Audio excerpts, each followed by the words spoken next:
প্রিয় ছাত্রছাত্রীবৃন্দ, তোমাদের প্রত্যেকেই জিওগ্রাফির অনলাইন ক্লাসে অভিনন্দন। আজকের আলোচ্য বিষয় ভারতের শিল্প চ্যাপ্টারের 3 নম্বর ক্লাসের লৌহ ইস্পাত শিল্প ও কার্পাস বয়ন শিল্প কিছু অংশ।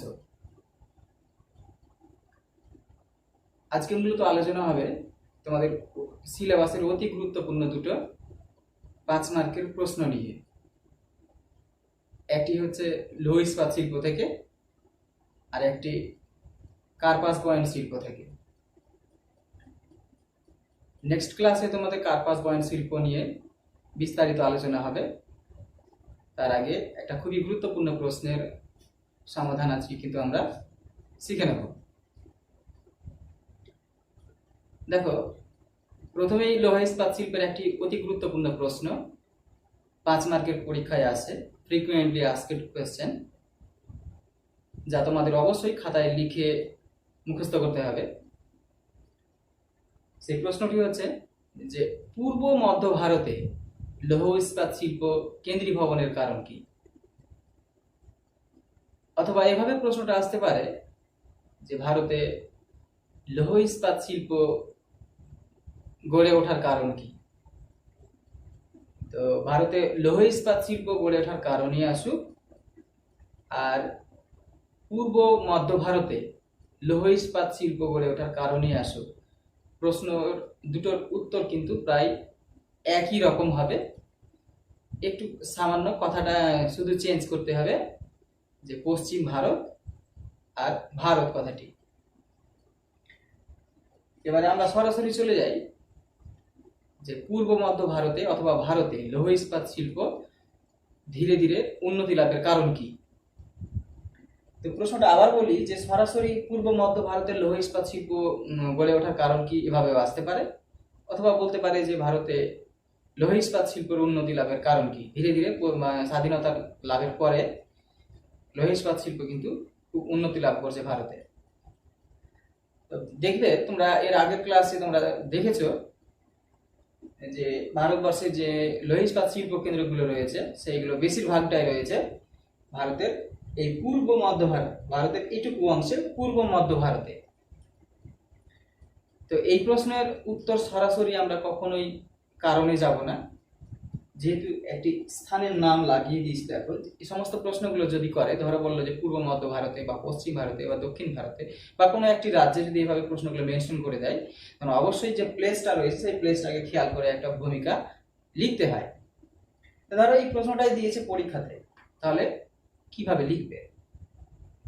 তোমরা আগে শিখেছো যে ভারতের বেশিরভাগ লৌহ ইস্পাত শিল্প কেন্দ্রগুলো কিন্তু এই পূর্ব মধ্য ভারতে রয়েছে। যেমন পশ্চিমবঙ্গে রয়েছে, এখানে রয়েছে দুর্গাপুর, রয়েছে এখানে দুর্গাপুর। তারপরে ঝাড়খণ্ডের ঠিক দুর্গাপুরের একটু পশ্চিম প্রান্তে রয়েছে এইরকম স্থানে টিসকো রয়েছে। তারপরে তোমরা টিসকোর একটু উপরের দিকে রয়েছে বোকারো, আরেকটা ঝাড়খণ্ডের লৌহ ইস্পাত শিল্প কেন্দ্র। তারপরে পশ্চিমবঙ্গে আরো রয়েছে যেমন বারণপুর কুলটি, ঠিক পাশাপাশি রয়েছে বারণপুর কুলটি, এরকম করে লৌহ ইস্পাত শিল্প কেন্দ্র। তারপরে ভিলাই, দেখবে যে মধ্য ভারতে তোমরা ছত্তিশগড়ের একটি ভারতের বৃহত্তম সরকারি বৃহত্তম লৌহ ইস্পাত শিল্প কেন্দ্র ভিলাই রয়েছে, ভিলাই। এছাড়াও রয়েছে রোরকেল্লা, যেমন উড়িষ্যাতে রয়েছে রোরকেল্লা ব্রাহ্মণী নদীর তীরে। এই সমস্ত বৃহৎ আকৃতির লৌহ ইস্পাত শিল্প কেন্দ্রগুলো কিন্তু এই পূর্ব আর মধ্য ভারতেই গড়ে উঠেছে। এইটুকু স্থানে লৌহ ইস্পাত শিল্প কেন্দ্রীভবনের কারণ কি, বা এখানে লৌহ ইস্পাত শিল্প কেন বেশি হারে গড়ে উঠেছে, এর কারণ কি? আমরা দেখব যে সমগ্র ভারতেই কম বেশি গড়ে উঠেছে ছোটখাটো, যেমন দক্ষিণ ভারতের সালেম, তারপরে একটু নিচের দিকে অন্ধ্রপ্রদেশে বন্দর ভিত্তিক একটি লৌহ ইস্পাত শিল্প কেন্দ্র রয়েছে বিশাখাপত্তনম, তারপরে ভদ্রাবতী রয়েছে কেরালাতে, কর্ণাটকে, বিজয়নগর রয়েছে। কিন্তু বড় বড় লৌহ ইস্পাত শিল্প কেন্দ্রগুলো কিন্তু এইখানেই অবস্থান করছে, পশ্চিমবঙ্গ, ঝাড়খণ্ড, উড়িষ্যা আর ছত্তিশগড় রাজ্যে। তো এখানে ভূমিকাতে প্রথমে লিখতে হয় যে বেশিরভাগ বৃহৎ আকৃতির লৌহ ইস্পাত শিল্প কেন্দ্রগুলো পূর্ব ও পূর্ব মধ্য ভারতের এই সমস্ত অংশে।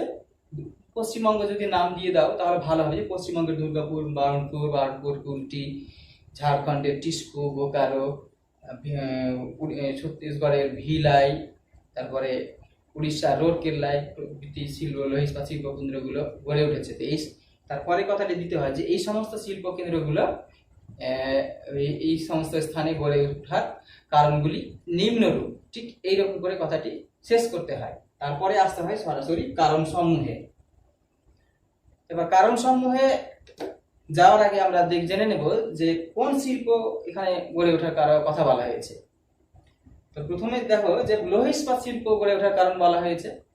তো আমরা যে কোনো শিল্প গড়ে ওঠার কারণের একটা 5 মার্কের প্রশ্ন পড়েছো। তো ওখানে ছিল কি যে বিশেষত যেটা লৌহ ইস্পাত শিল্প গড়ে উঠতে গেলে প্রথমে লাগে লোহা। যেহেতু লোহার সঙ্গে সরাসরি যুক্ত, লোহাকে গলানোর জন্য প্রচুর পরিমাণ কয়লার প্রয়োজন হয়। মেশিনকে চালনা করতে প্রচুর পরিমাণ বিদ্যুতের দরকার হয়। তারপরে মেশিনকে ঠান্ডা রাখতে প্রচুর পরিমাণ জলের দরকার হয়। তারপরে উন্নত যোগাযোগ ব্যবস্থা দরকার হয়, বন্দর দরকার হয়, শ্রমিক দরকার হয়, মূলধন দরকার হয়। এই সমস্ত কারণগুলো কিন্তু যে এই সমস্ত অনুকূল পরিবেশগুলো যে স্থানে অবস্থান করবে বা যেখানে থাকবে সেখানে এই লৌহ ইস্পাত শিল্প কেন্দ্রগুলো গড়ে উঠবে। তো এই সমস্ত লৌহ ইস্পাত শিল্প কেন্দ্রগুলো কিন্তু গড়ে ওঠার মূল কারণই হচ্ছে যে এইখানে প্রচুর পরিমাণে লৌহ ইস্পাত শিল্পের উন্নতি লাভের অনুকূল পরিবেশ রয়েছে। প্রথমেই বলি যে খনিজ সম্পদ। তোমরা জানো যেখানে রয়েছে ভারতবর্ষের ছোটনাগপুর মালভূমি অঞ্চল, যাকে বলা হয় ভারতের খনিজ ভাণ্ডার। এখানে প্রচুর পরিমাণে কয়লাও পাওয়া যায়, লোহাও পাওয়া যায়, চুনাপাথর, ডলোমাইট, ম্যাঙ্গানিজ, এই সমস্ত খনিজ পদার্থগুলো এখান থেকে পাওয়া যায়। লৌহ ইস্পাত শিল্পের প্রয়োজনীয় কাঁচামাল। আবার এই লৌহ ইস্পাত শিল্পটা যেহেতু এটা অবিশুদ্ধ প্রকৃতির কাঁচামালের উপর নির্ভর করে গড়ে ওঠে, তার জন্য কিন্তু এই যেখানে কাঁচামালগুলো পাওয়া যায় সেই সমস্ত স্থানে এই শিল্প কেন্দ্রগুলো গড়ে ওঠে। তো লোহার দিকে যাই। তোমরা এর আগের দিন যে ক্লাসটি করেছো, এই ক্লাসটি যদি ভালো করে শুনে থাকো তাহলে অবশ্যই আজকের প্রশ্নটার সমস্যার সমাধান নিজে থেকেই করতে পারবে। দেখো, আকরিক লৌহের কথা বলি।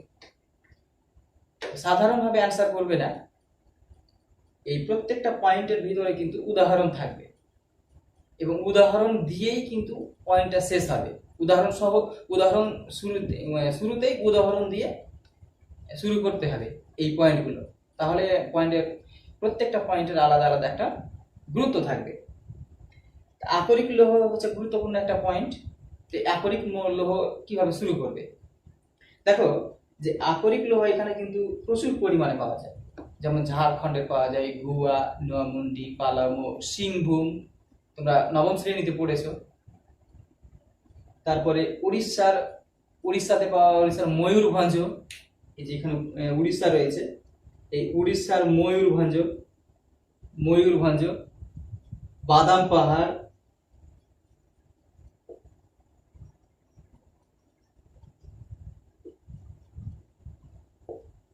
সুন্দরগড়, এই সমস্ত স্থানের নাম শুনেছো, বোনাই। তো এই সমস্ত স্থানের যে কোনো দুটো বা একটা করে অবশ্যই লিখতে হবে।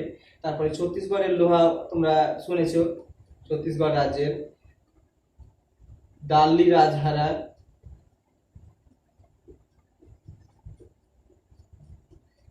রাজহারা, তোমরা আরো শুনেছো বাইলাডিলা, এই সমস্ত লৌহ খনিগুলির নাম শুনেছো।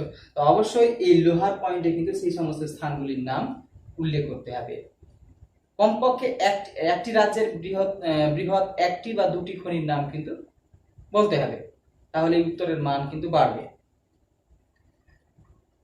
দেখো, কয়লা হচ্ছে আরেকটি গুরুত্বপূর্ণ কাঁচামাল। লৌহ ইস্পাত শিল্পের লোহাকে গলানোর কাজে ব্যবহার করা হয়। তো কয়লা কোথা থেকে পাওয়া যায়? তো কয়লার পয়েন্টগুলো কি লিখবে, কোন কোন উদাহরণগুলো লিখবে? দেখো, আমাদের পশ্চিমবঙ্গের রানীগঞ্জ, এখানে রয়েছে রানীগঞ্জ,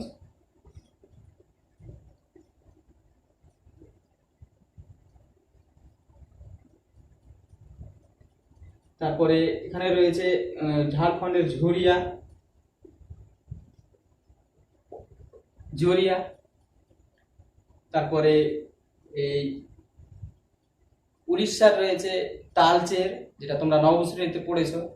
তারপরে এই ছত্তিশগড়ে রয়েছে কোরবা। এই সমস্ত অতি গুরুত্বপূর্ণ কয়লা খনি গুলো রয়েছে, যার উপর ভিত্তি করে কিন্তু লৌহ ইস্পাত শিল্প কেন্দ্রগুলো গড়ে উঠেছে। তারপরে দেখো চুনা পাথর। অন্যান্য কাঁচামালের মধ্যে চুনা পাথর, ডলোমাইট, ম্যাঙ্গানিজ রয়েছে। এই সমস্ত কাঁচামালগুলি বিশেষত লৌহকে শোধন করতে আর সংকর লৌহ উৎপাদন করতে এই সমস্ত কাঁচামালগুলো প্রয়োজন হয়। তো এই সমস্ত তিনটে কাঁচামালের তোমরা কতগুলি কথা উদাহরণ মুখস্থ রাখবে। এর আগের দিনই বলেছিলাম, এর পূর্ববর্তী ক্লাসে তোমরা যদি এর আগের ক্লাসটা করে থাকো তাহলে অবশ্যই তোমাদের মনে আছে যে এখানে বীরমিত্রপুর, গাংপুর আর সুন্দরগড় এই তিনটে স্থানের নাম বলছিলাম। বীরমিত্রপুর, গাংপুর আর সুন্দরগড় এই তিনটে স্থান রয়েছে এই উড়িষ্যাতে রয়েছে। এই সমস্ত স্থানগুলি থেকে চুনাপাথর, যেমন বীরমিত্রপুর থেকে চুনাপাথর পাওয়া যায়, বীরমিত্রপুর থেকে চুনাপাথর, গাংপুর থেকে পাওয়া যায় ম্যাঙ্গানিজ, কিছুটা ডলোমাইটও পাওয়া যায়, সুন্দরগড় থেকে আবার ডলোমাইট পাওয়া যায়। আরো কিছু কিছু স্থান রয়েছে, যেমন উড়িষ্যার আরো কালাহান্ডি রয়েছে, কোরাপুট রয়েছে। এই সমস্ত স্থানগুলি থেকে কিন্তু এই চুনাপাথর, ডলোমাইট, ম্যাঙ্গানিজ পাওয়ার সুবিধা রয়েছে। তো অবশ্যই তোমরা এই তিনটে নাম মনে রাখবে, বীরমিত্রপুর, গাংপুর আর সুন্দরগড়। এই তিনটে উদাহরণ দিয়ে এভাবে লিখবে যে সমস্ত স্থানগুলি থেকে চুনাপাথর, ডলোমাইট ও ম্যাঙ্গানিজ পাওয়ার সুবিধা থাকায় এই সমস্ত স্থানগুলিতে লৌহ ইস্পাত শিল্পের উন্নতিতে সাহায্য করেছে। তারপর আরেকটি গুরুত্বপূর্ণ দেখো, বিদ্যুৎ। লৌহ ইস্পাত শিল্পে লোহাকে গলানোর কাজে প্রচুর পরিমাণে বিদ্যুতের প্রয়োজন হয় মেশিনকে চালনা করতে। তো বিদ্যুৎ প্রধানত এখানে দুই রকমের বিদ্যুৎ পাওয়া যায়, এই পূর্ব আর মধ্য ভারতে। তাপ বিদ্যুৎও পাওয়া যায় আর জলবিদ্যুৎও পাওয়া যায়। তো এখানে গুরুত্বপূর্ণ তাপ বিদ্যুৎ কেন্দ্রগুলো কি কি তোমরা নবম শ্রেণীতে অবশ্যই পড়েছো। যেখানে তোমরা দুর্গাপুর রয়েছে, দুর্গাপুর, বারণপুর, কুলটি। এই শিল্প কারখানাগুলি ব্যবহার করে পার্শ্ববর্তী স্থানের তাপবিদ্যুৎ কেন্দ্রগুলি থেকে প্রয়োজনীয় বিদ্যুৎ এই শিল্পে ব্যবহার করা হয়। এই কেন্দ্রগুলো কি কি? এখানে রয়েছে ফরাক্কা, তারপরে এখানে রয়েছে ব্যান্ডেল রয়েছে হুগলি জেলাতে। তারপরে দুর্গাপুরেই রয়েছে আর একটা তাপবিদ্যুৎ কেন্দ্র। তারপরে পাশে রয়েছে সাঁওতাল ডিহি। এইগুলো হচ্ছে পশ্চিমবঙ্গের তাপবিদ্যুৎ কেন্দ্র। কিছু উড়িষ্যার রয়েছে, উড়িষ্যার তালচের নামে তোমরা একটা তাপবিদ্যুৎ কেন্দ্রের নাম শুনেছো, ওই তালচের লিখবে অবশ্যই। তারপরে ঝাড়খণ্ডের রয়েছে পতরাতু, তারপরে বোকারো, তোমরা এগুলোর নাম শুনেছো। এই সমস্ত তাপবিদ্যুৎ কেন্দ্রগুলোর নাম লিখবে, পতরাতু, বোকারো, ব্যান্ডেল, দুর্গাপুর, ফরাক্কা। এই সমস্ত তাপবিদ্যুৎ কেন্দ্রের নাম লিখবে। আর এছাড়াও জলবিদ্যুৎ কেন্দ্র রয়েছে, তোমরা জলবিদ্যুৎ কেন্দ্র পড়েছো। যেমন ডিভিসির অন্তর্গত পশ্চিমবঙ্গের ম্যাসাঞ্জর রয়েছে, ঝাড়খণ্ডের মাইথন, তিলাইয়া, পাঞ্চেত। এই সমস্ত জলবিদ্যুৎ কেন্দ্রগুলো রয়েছে। এছাড়াও রয়েছে, তোমরা নাম শুনেছো, হীরাকুদ জলবিদ্যুৎ প্রকল্প, উড়িষ্যার মহানদীতে রয়েছে হীরাকুদ জলবিদ্যুৎ প্রকল্প। এই সমস্ত স্থানগুলি থেকে জলবিদ্যুৎ পাওয়ার সুবিধা রয়েছে। তারপরে দেখো জলের প্রাপ্তি। এই সমস্ত স্থানগুলিতে নদীগুলোর নাম লিখতে হবে, অবশ্যই নদীর নাম লিখবে। যে সমস্ত নদীগুলির তীরে লৌহ ইস্পাত শিল্প কেন্দ্রগুলো গড়ে উঠেছে, যেমন দামোদর নদের তীরে গড়ে উঠেছে দুর্গাপুর। তারপরে সুবর্ণরেখার তীরে গড়ে উঠেছে জামশেদপুর, যাকে আমরা টিস্কো নামে চিনি। তারপরে তার খড়কাই নদী রয়েছে, উপনদী। তারপরে মহানদী রয়েছে, মহানদী, উপনদী, ব্রাহ্মণী রয়েছে। এই সমস্ত নদীগুলির নাম লিখবে। এই সমস্ত নদীগুলি থাকায় এখানে লৌহ ইস্পাত শিল্প কেন্দ্রগুলো গড়ে উঠেছে। তারপরে বন্দরের সুবিধে, এটা খুবই একটা গুরুত্বপূর্ণ পয়েন্ট, বন্দরের সুবিধে। এই সমস্ত লৌহ ইস্পাত শিল্প কেন্দ্রগুলো কিন্তু এখানকার বন্দর, বিশেষত কলকাতা বন্দর, তারপরে এখানে রয়েছে পারাদ্বীপ বন্দর, এই দুটো বন্দরকে ব্যবহার করে, কলকাতা, পারাদ্বীপ। কিছু কিছু সময় হলদিয়া বন্দরকে ব্যবহার করে। এই বন্দরগুলোর নাম লিখবে। তারপরে দক্ষ শ্রমিক, উন্নত পরিবহন, এই সমস্ত পয়েন্টগুলো মানে খুবই গুরুত্বপূর্ণ পয়েন্ট। দেখবে যে এইটুকু স্থানে লৌহ ইস্পাত শিল্পের উন্নতিতে সহায়তা করেছে বিশেষত রেলপথ। এখানে রয়েছে পূর্ব এবং দক্ষিণ পূর্ব রেলপথ, এই দিকটা অংশ হচ্ছে দক্ষিণ পূর্ব, আর এখানে রয়েছে পূর্ব। এই রেলের বিভিন্ন ধরনের শ্রেণী অঞ্চল ভাগ রয়েছে বা জোন ভাগ রয়েছে। তো এইটুকু অংশকে বলা হয় পূর্ব জোন, এইটুকু অংশকে, আর এইটুকু অংশকে বলা হয় দক্ষিণ পূর্ব জোন। তো দক্ষিণ পূর্ব আর দক্ষিণ পূর্ব রেলপথ, এছাড়াও এখানে কিছু যা সড়ক পথ রয়েছে, NH2, NH3, NH23, NH31, এই সমস্ত জাতীয় সড়ক পথগুলি এখানে লৌহ ইস্পাত শিল্পের উন্নতিতে সহায়তা করেছে।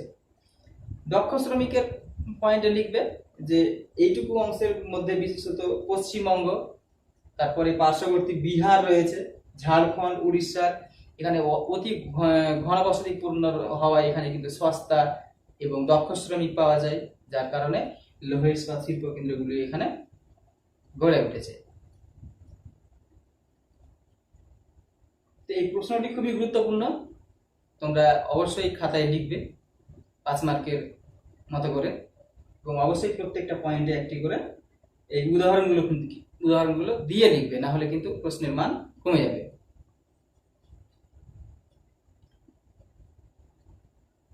ঠিক একই রকমই আর একটা প্রশ্নতে যাই। দেখো, কার্পাস বয়ন শিল্প তোমাদের সিলেবাসে রয়েছে, তার জন্য এই কার্পাস বয়ন শিল্প থেকে একটি গুরুত্বপূর্ণ প্রশ্ন মাঝে মধ্যে তোমাদের পরীক্ষাতে আসে, সেই প্রশ্নটা নিয়েই আজকে আলোচনা। প্রশ্নটা এভাবে হয় যে পশ্চিম ভারতে কার্পাস বয়ন শিল্পের অধিক উন্নতির কারণ কি? পশ্চিম ভারত কোন অংশটুকুকে বলা হয়? পশ্চিম ভারত বলতে বোঝায় এই গুজরাট আর এখানে রয়েছে মহারাষ্ট্র, এইটুকু অংশকে বলা হয় পশ্চিম ভারত।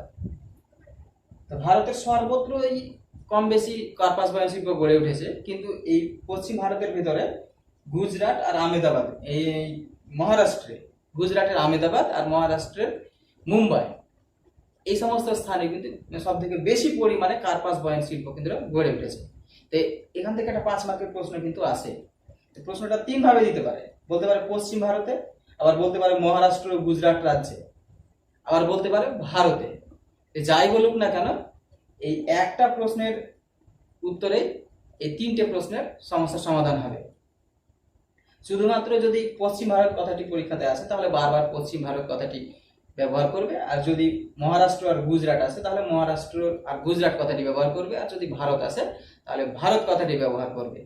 কেননা যাই আসুক না কেন এই সমস্ত উদাহরণগুলোই কিন্তু সব জায়গাতেই কার্যকর।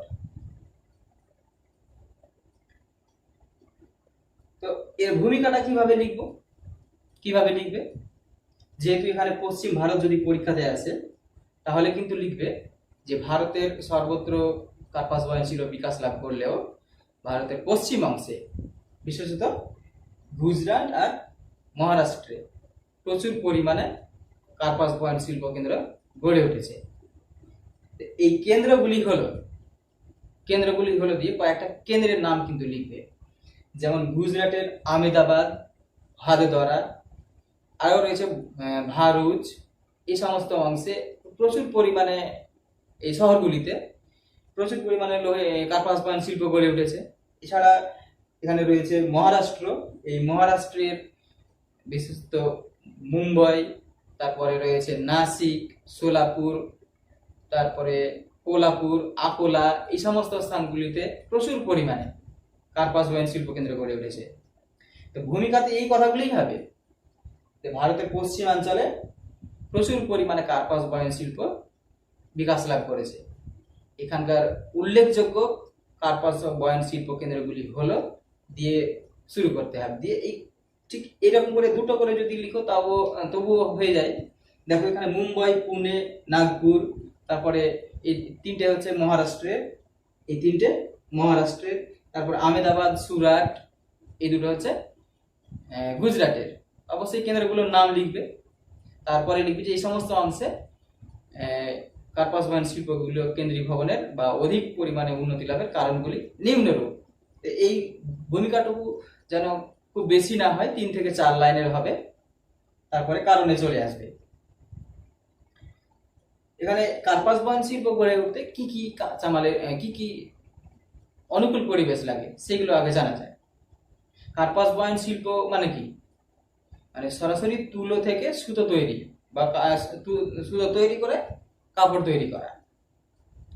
এক্ষেত্রে মূলত কাঁচামাল তুলো, এই তুলোর উপর ভিত্তি করেই এই শিল্প কেন্দ্রগুলো গড়ে ওঠে।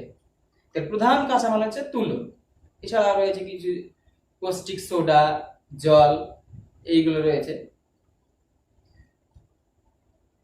তো পশ্চিম ভারতে কার্পাস বয়ন শিল্প উন্নতি লাভের কারণগুলিতে যাই। প্রথমে কাঁচামালের প্রাপ্তি, 1 নম্বর পয়েন্ট কাঁচামালের প্রাপ্তি। তো কাঁচামালের প্রাপ্তিতে কি লিখবে, কিভাবে লিখবে? খুবই অল্প কথায় লিখবে, মূল কথাগুলো লিখবে। দেখবে যে ভারতের এই পশ্চিমাঞ্চলে এইটুকু অংশে কৃষ্ণ মৃত্তিকা রয়েছে বা কালো মাটি রয়েছে বা ব্ল্যাক সয়েল, একে আবার রেগুর মাটিও বলা হয়।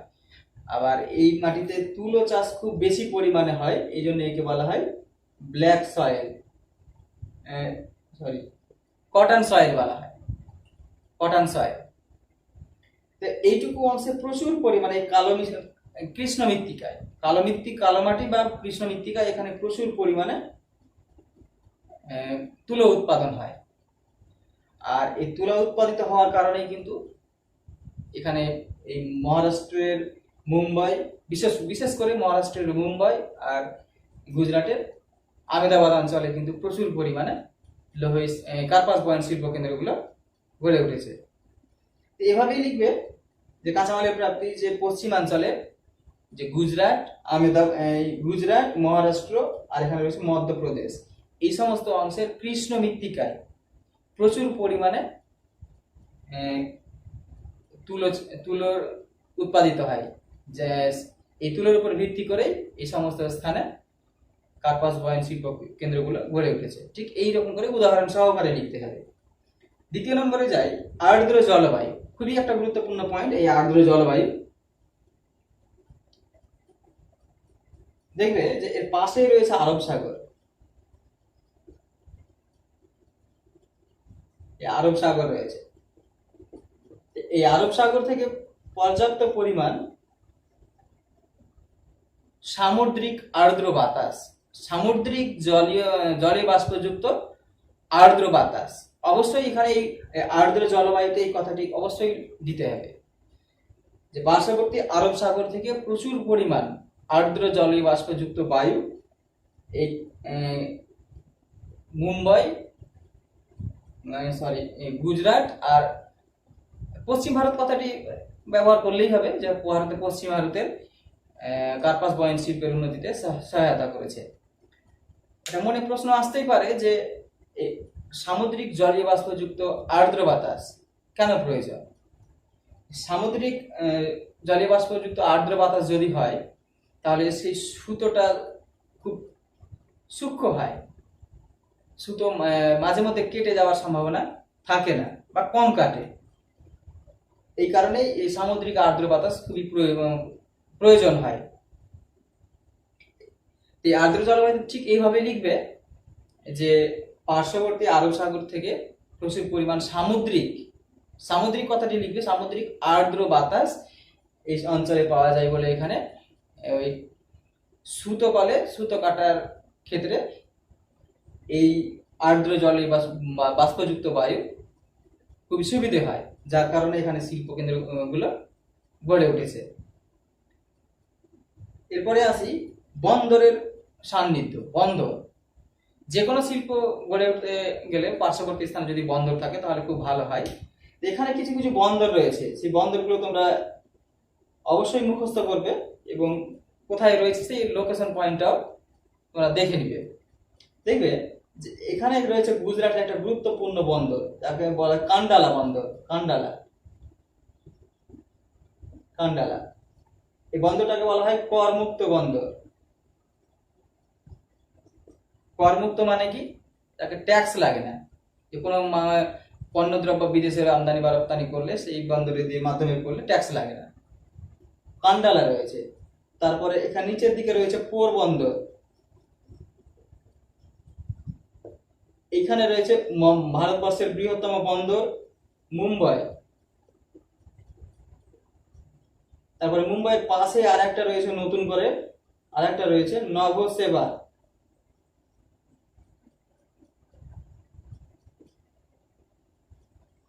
নভসেবা, এটা হচ্ছে নভসেবাটা হচ্ছে কম্পিউটার নিয়ন্ত্রিত বন্দর, কম্পিউটার দ্বারা চালিত হবে। এটা ভারতবর্ষের একমাত্র বন্দর যেটা কম্পিউটার দ্বারা চালিত হয়। এই একে আবার জওহরলাল নেহেরু বিমানবন্দর নয়, সরি, জাহাজ বন্দর, জলজাহাজ বন্দর। তো এখানে চারটে বন্দরের নাম অবশ্যই লিখবে: মুম্বাই, নভসেবা, কান্ডালা আর পোরবন্দর। অবশ্যই এই চারটে বন্দরের নাম তোমরা কিন্তু উল্লেখ করবে, যে এই বন্দরের মাধ্যমে বিদেশ থেকে আবার উন্নত মানের তুলো আর উৎপাদিত সুতোই হোক আর উৎপাদিত পণ্য কাপড়ই হোক বিদেশে রপ্তানি করার সুবিধা রয়েছে বলে এই সমস্ত স্থানগুলিতে এই কার্পাস বয়ন শিল্পে সাহায্য করেছে। এরপরে আসি বিদ্যুৎ শক্তি। বিদ্যুৎ শক্তি তিন প্রকার হয়। এখানে তিন প্রকার বিদ্যুৎ শক্তি এই শিল্প কেন্দ্রে সাহায্য করেছে, শিল্প কেন্দ্রগুলি গড়ে উঠতে সাহায্য করেছে। তোমরা শুনেছ নবম শ্রেণীতে যেখানে পারমাণবিক বিদ্যুৎ কেন্দ্র রয়েছে, পারমাণবিক বিদ্যুৎ কেন্দ্র তারাপুর রয়েছে। এখানে তারাপুর রয়েছে, তারাপুর।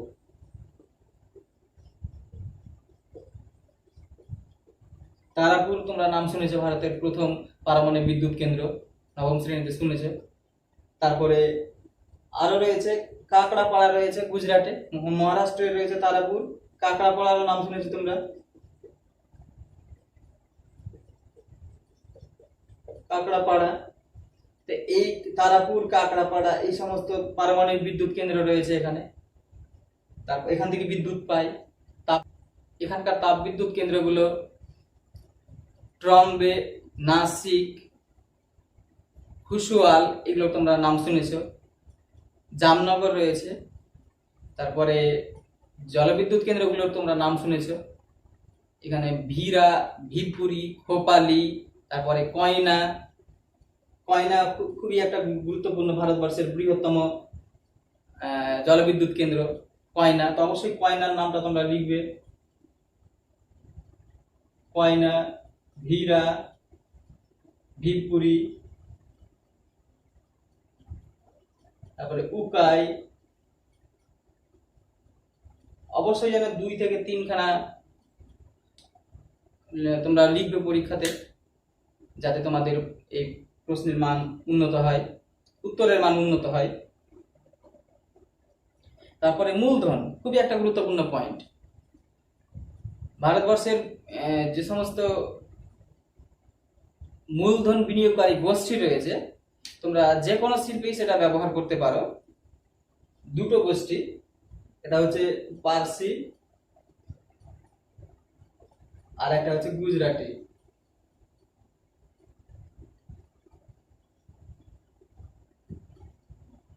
এই দুটো কথা ব্যবহার করতে পারো। আরো রয়েছে ভাটিয়া, ভাটিয়া। এই তিনটে গোষ্ঠী, যার মধ্যে প্রথম দুটো বেশি গুরুত্বপূর্ণ।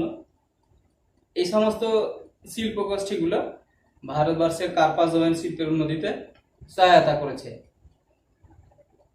পার্সি বলতে তোমরা জামশেদজি টাটার নাম শুনেছো, টাটা কোম্পানি, এরা হচ্ছে পার্সি গোষ্ঠী। তোমরা গুজরাটি নাম শুনে, গুজরাটি বিশেষত রিলায়েন্স কোম্পানি তোমরা নাম শুনেছো, আদানি গ্রুপ অফ ইন্ডাস্ট্রিজের নাম শুনেছো, এইগুলো হচ্ছে পার্সি। অবশ্যই তোমরা এই পার্সি আর সরি এটা গুজরাটি, আদানি আর রিলায়েন্স এরা হচ্ছে গুজরাটি। অবশ্যই তোমরা পার্সি আর গুজরাটি এই সমস্ত মূলধন বিনিয়োগকারী সংস্থাগুলোর নাম লিখবে, কোম্পানি বা সংস্থাগুলোর নাম লিখবে। তারপরে শ্রমিক, খুবই একটা গুরুত্বপূর্ণ পয়েন্ট, যে এই কার্পাস বয়ন শিল্প কিন্তু প্রচুর পরিমাণে শ্রমিক দরকার হয়। আর ভারতবর্ষের একক বৃহত্তম শিল্প হচ্ছে এই কার্পাস বয়ন শিল্প, একক বৃহত্তম শিল্প। মানে এখানে এত বেশি পরিমাণে শ্রমিক নিযুক্ত আছে যা অন্য কোনো শিল্পে নেই। তো এখানে অত্যাধিক ঘনবসতিপূর্ণ অঞ্চল রয়েছে মুম্বাই, নাসিক, আকোলা, সোলাপুর। তারপর এখানে মহারাষ্ট্রে আরো রয়েছে পুনে। তারপরে গুজরাটে রয়েছে ভাদোদারা, সুরাট, আহমেদাবাদ, ভারুচ। এই সমস্ত অংশগুলো মানে প্রচুর পরিমাণে ঘনবসতিপূর্ণ, এখান থেকে সস্তায় দক্ষ শ্রমিক পাওয়া যায়, যার কারণে এখানে কিন্তু কার্পাস বয়ন শিল্পগুলো দ্রুত হারে উন্নতি লাভ করছে। তারপরে চাহিদা বা বাজার খুবই একটা গুরুত্বপূর্ণ পয়েন্ট। ভারতবর্ষ হচ্ছে পৃথিবীর দ্বিতীয় জনসংখ্যার দিক দিয়ে দ্বিতীয় বৃহত্তম দেশ। তো এই এখানকার উৎপাদিত পণ্যের সারা ভারত ব্যাপী একটা চাহিদা রয়েছেই। পশ্চিম ভারত ছাড়া সারা ভারতব্যাপী, এছাড়াও বিদেশে প্রচুর পরিমাণে ভারতের উৎপাদিত এই কার্পাস বয়ন শিল্পের পণ্যগুলো কিন্তু রপ্তানি করা হয়, যার কারণে এখানে প্রচুর পরিমাণ লৌহ ইস্পাত শিল্প, এই কার্পাস বয়ন শিল্প গড়ে উঠছে। তো যাই হোক, এই দুটো প্রশ্ন অবশ্যই তোমরা লিখবে, লিখে পড়বে 5 মার্কের মতো করে, যাতে তোমাদের যে কোনো পরীক্ষাতেই সফল হতে পারো। আজকের মতো এই পর্যন্তই।